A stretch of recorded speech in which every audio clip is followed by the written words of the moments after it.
ಪಹಲ್ಗಾಮ್ನ ಈ ಬೈಸಿನ್ ವ್ಯಾಲಿ ಇದೆಯಲ್ಲ, ಅಲ್ಲಿಂದ ಕೇವಲ 3 ಕಿಲೋಮೀಟರ್ ದೂರದಲ್ಲಿರುವಂತಹ ಚಂದ್ರಶೇಖರ್ ಅವರು ನಮ್ಮೊಂದಿಗೆ ಸಂಪರ್ಕಕ್ಕೆ ಸಿಕ್ತಿದ್ದಾರೆ. ಅವ್ರನ್ನ ಮಾತನಾಡಿಸೋಣ. ಸದ್ಯದ ಪರಿಸ್ಥಿತಿ ಹೇಗಿದೆ, ನೆನ್ನೆಯ ಪರಿಸ್ಥಿತಿ ಹೇಗಿತ್ತು ಅಂತ.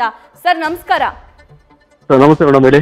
ಸರ್, ಮೊದಲ ನನ್ನ ಪ್ರಶ್ನೆ, ನೀವು ಸೇಫ್ ಆಗಿದ್ದೀರಾ? ಸೇಫ್ ಆಗಿದೀವಿ ಮೇಡಮ್, ಖಂಡಿತ ಸೇಫ್ ಆಗಿದೀವಿ. ಓಕೆ. ನಮ್ಮ ಏರಿಯಾ ಇವರು ಸಿಟಿ ರವಿ ಸಾಹೇಬ್ರು ಬೆಳಗ್ಗೆಯಿಂದ ಫೋನ್ ಮಾಡ್ತಾ ಇದ್ದಾರೆ. SP ಅವರು ಮತ್ತೆ ಇಲ್ಲಿ ಚೇತನ್ ಸರ್, IPS ಅವರೆಲ್ಲ ರೆಗ್ಯುಲರ್ ಕಾಂಟ್ಯಾಕ್ಟ್ ಅಲ್ಲಿ ಇದ್ದು ನಮಗೆ ಧೈರ್ಯ ತುಂಬಿ ನಾವು ಸೇಫ್ ಆಗಿದೀವಿ ಇಲ್ಲಿ. Okay okay. ನಿನ್ನೆ ನೀವು ಎಲ್ಲಿದ್ರಿ ಸರ್ ಇನ್ಸಿಡೆಂಟ್ ಆದಾಗ? ಮೇಡಮ್ ಆಕ್ಚುಲಿ ಅದು ಇನ್ಸಿಡೆಂಟ್ ಆಗಕ್ಕೆ ಒಂದು 15 ನಿಮಿಷದ ಹಿಂದೆ ಇದ್ವಿ ಮೇಡಮ್ ಅಷ್ಟೇ. ನಾವು ಜಸ್ಟ್ ಕುದುರೆ ಏರಿ ಆ ಜಾಗಕ್ಕೆ ಕುದುರೆಯಲ್ಲಿ ಹೋಗಿ ನಡ್ಕೊಂಡು ಹೋಗ್ಬೇಕು. ಸೊ ಹಂಗಾಗಿ ನಾವೆಲ್ಲ ಫ್ಯಾಮಿಲಿ ಪ್ರತಿಯೊಬ್ಬರು ಒಂದು ಕುದುರೆ ತಗೊಂಡು ಹೋಗ್ತಾ ಇದ್ವಿ. ಹೋಗಿ ಒಂದು 500 ಮೀಟರ್ ಹೋಗಿದ್ವಿ. ಆ ಕಡೆಯಿಂದೆಲ್ಲ ಜನ ವಾಪಸ್ ಹಿಡಿದು ಬರ್ತಾ ಇದ್ರು. ಸ್ವಲ್ಪ ಕುದುರೆಯವರೆಲ್ಲ ಗಾಬರಿ ಆಗಿದ್ರು. ಅವರು ಕಾಶ್ಮೀರಿ ಲ್ಯಾಂಗ್ವೇಜ್ ಅಲ್ಲಿ ಏನೇನೋ ಹೇಳ್ತಾ ಇದ್ರು. ನಮ್ಗೊಂದು ಸ್ವಲ್ಪ ಸಿಂಕ್ ಆಗೋದಲ್ಲ, ಹಿಂದಿ ಗೊತ್ತಾಗುತ್ತಲ್ಲ. ಹಾಗಾಗಿ ಕೇಳಿದ್ವಿ ಅವ್ರಿಗೆ ಏನಾಗಿದೆ ಅಂತ. ಅವರು ನಮಗೆ ಏನು ಪ್ಯಾನಿಕ್ ಮಾಡ್ದಲೆ, ಅಲ್ಲ ಮರ ಬಿದ್ದಿದೆ, ರೋಡ್ ಇದಾಗಿದೆ, ರೋಡ್ ಕ್ಲೋಸ್ ಆಗಿದೆ ಅಂತ ಹೇಳಿ ವಾಪಸ್ ಕರ್ಕೊಂಡ್ ಕೆಳಗಡೆ ಬಿಟ್ಟು ಕುದುರೆಯಿಂದ ಇಳಿಸಿದ್ಮೇಲೆ ಹೇಳಿದ್ರು ಸಮಸ್ಯೆ ಇದೆ, ನೀವು ಓಡಿ ಅಂತ. ನಾವ್ ಅಲ್ಲಿಂದ ಓಡಿ ಅಲ್ಲಿ ನಿಯರ್ ಬೈ ಬೇಸ್ ಅಲ್ಲಿ ನಾವು ರೂಮ್ ಮಾಡಿದೀವಿ ಮೇಡಮ್, ಪಹಲ್ಗಾಮ್ ಅಲ್ಲಿ. ಅಲ್ಲಿ ಅದು ಜಾಗದಿಂದ ಒಂದು 10 ಕಿಲೋಮೀಟರ್ ದೂರದಲ್ಲಿ ಈಗ ಪ್ರೆಸೆಂಟ್ಲಿ ಸ್ಟೇ ಆಗಿದೀವಿ. ಸೊ ಹಂಗಾಗಿ ಬೆಳಗ್ಗೆಯಿಂದ ಎಲ್ಲ ಮಾತಾಡಿ ನಮಗೆ ಧೈರ್ಯ ತುಂಬಿ ಇದೆಲ್ಲ ಮಾಡ್ತಾರೆ. ಏನು ಸಮಸ್ಯೆ ಇಲ್ಲ ಮೇಡಮ್ ಅಟ್ ಪ್ರೆಸೆಂಟ್. ಎಷ್ಟು ಜನ ಫ್ಯಾಮಿಲಿ ಮೆಂಬರ್ಸ್ ಹೋಗಿದ್ರಿ ಸರ್? 5 members madam. 5 ಮೆಂಬರ್ಸ್. ನಾನು, ನಮ್ಮ ಅಮ್ಮ, ವೈಫು, 2 ಮಕ್ಕಳು. ಓಕೆ. ಇತ್ತೀಚಿನ ವರ್ಷಗಳಲ್ಲಿ ಕಾಶ್ಮೀರ ತುಂಬಾ ಸೇಫ್ ಆಗಿದೆ, ಆರಾಮಾಗಿ ಹೋಗಬಹುದು ಅನ್ನೋದು ಪ್ರತಿಯೊಬ್ಬ ಭಾರತೀಯನ ಕಲ್ಪನೆ ಆಗಿತ್ತು. ಅದೇ ಕಲ್ಪನೆ ಜೊತೆ ನೀವು ಹೋದ್ರಿ. ನಿನ್ನೆ ಈ ದೊಡ್ಡ ಶಾಕ್ ಇಡೀ ಭಾರತಕ್ಕೆ ಎದುರಾಯ್ತು. ಸೊ ಅದಾದ ನಂತರ ನಿಮ್ಗೆ ಏನ್ ಅನಿಸ್ತು?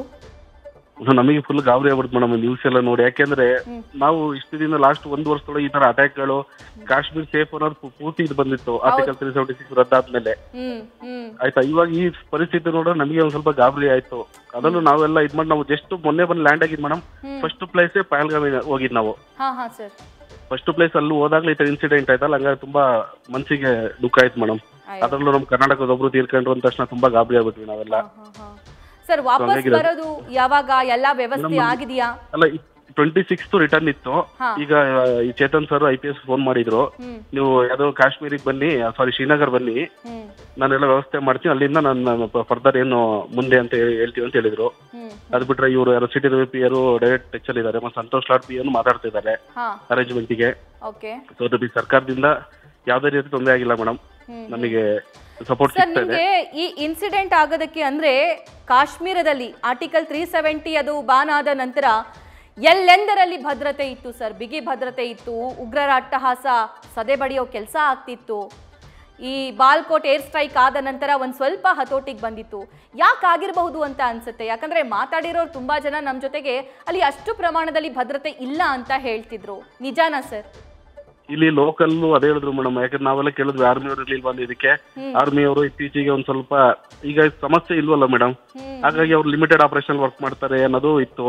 ಅದ್ ಬಟ್ ನಾವು ಅದ್ ನೋಡಿದ್ವಲ್ಲ ಮೇಡಮ್, ವಾಪಸ್ ಇಳಿತಾ ಬರುತ್ತಾ ಇದು ಯಾರು CRPF ಆಗಿರ್ಬೋದು, ಆರ್ಮಿ ಆಗಿರ್ಬೋದು, ಏರ್ ಫೋರ್ಸ್ ಅವರು ತುಂಬಾ ಜನ, ಮಿನಿಮಮ್ 100+ ವೆಹಿಕಲ್ ಹೋಯ್ತು ಮೇಡಮ್ ಆ ಸ್ಪಾಟಿಗೆ, ಜಸ್ಟ್ ಟೂರಿಸ್ಟ್ ಗಳು ಸೇಫ್ ಗಾರ್ಡ್ ಮಾಡಕ್ಕೆ. ಹಂಗಾಗಿ ಅದ್ರ ಬಗ್ಗೆ ನಮಗೆ ಯಾವಾಗ್ಲೂ ನಾವು ಮೆಚ್ಚುಗೆ ಪಡ್ಬೇಕು ಮೇಡಮ್. ಅಷ್ಟು ರ್ಯಾಪಿಡ್ ಆಕ್ಷನ್ ಫೋರ್ಸ್ ಅಂತಲ್ಲ, ಅದು ತಕ್ಕನಾಗಿ ಮಾಡಿದ್ದಾರೆ ಕೆಲಸ. ಅವರು ತುಂಬಾ ಸ್ವಿಫ್ಟ್ ಆಕ್ಷನ್ ಮಾಡಿದ್ರು. ಹೌದು ಮೇಡಮ್, ನಾವೆಲ್ಲ ಸೇಫ್ ಆಗಿದ್ದೀವಿ. Thank you. ಚಂದ್ರಶೇಖರ್ ಅವರೇ, ಈಗ ನಾನು ವಿಜಯ್ ಅಂತ ಮಾತಾಡ್ತಾ ಇದ್ದೀನಿ. ನೀವು ಬೇರೆ ಬೇರೆ ಸ್ಥಳಗಳು ನೋಡಿದ್ರಿ, ಜೊತೆಗೆ ಪಹಲ್ಗಾಮ್ ನೋಡಿದ್ರಿ. ಭದ್ರತೆಯಲ್ಲಿ ವ್ಯತ್ಯಾಸ ಇದೆಯಾ ಸರ್ ಬೇರೆ ಪ್ರವಾಸಿ ಸ್ಥಳಗಳಿಗೂ ಪಹಲ್ಗಾಮ್ಗೂ? ಸರ್, ನಾವು ಫಸ್ಟ್ ಪ್ಲೇಸ್ ಪಹಲ್ಗಾಮ್ ಹೋಗಿರೋ ಸರ್. ಫಸ್ಟ್ ಡೇ ಇದು, ಫಸ್ಟ್ ಟ್ರಿಪ್ ನೆನ್ನೆ ಫಸ್ಟ್ ಡೇ. ಓಕೆ. ಹಂಗಾರೆ ಮೊನ್ನೆ ರಾತ್ರಿ ಲ್ಯಾಂಡ್ ಆಗಿದ್ದು. ಲ್ಯಾಂಡ್ ಆದ್ಮೇಲೆ ಫಸ್ಟ್ ಡೇ ಇದೆ ಸರ್. ಸುರಕ್ಷಿತವಾಗಿರಿ, ಆತಂಕ ಬೇಡ, ಸೇಫ್ ಆಗಿ ಬನ್ನಿ. ಧನ್ಯವಾದ ನ್ಯೂಸ್ ಫಸ್ಟ್ ಜೊತೆ ಮಾತಾಡೋದಕ್ಕೆ.